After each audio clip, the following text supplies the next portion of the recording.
এবার থেকে রোজ 5 মিনিট করে বাড়ির বাইরে থাকবে, তাহলে তোজো এত আদর করবে। মাকে দেখেই আহ্লাদে আটখানা।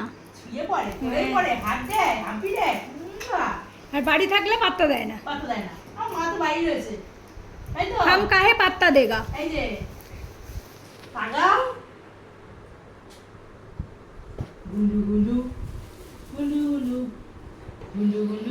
তোজো বেবি, তোজো বেবি,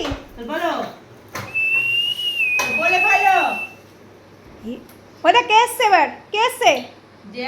তুমি কে এসছে বাবাই? ওই দে। তুমি কেন এত ডিস্টার্ব করো? বাবাই, মা বড় দিদি রাখছে আর তুই ডিস্টার্ব করছিস? গুন্ডা বাচ্চা। বাবাই তুই যে আমাকে, ও মামা ও যে আমাকে ধাক্কাটা মারলো, আমি যদি পড়ে যেতাম? আমারে ধাক্কা মেরে, মগটাকে ধাক্কা মেরে ফেলে দিয়ে।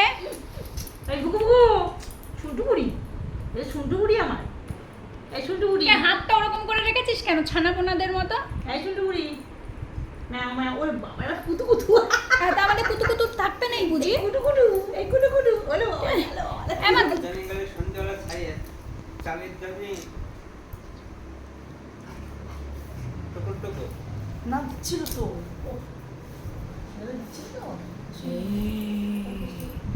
চোখ বড় বড় করছিস কেন? Hello Tojo, hello.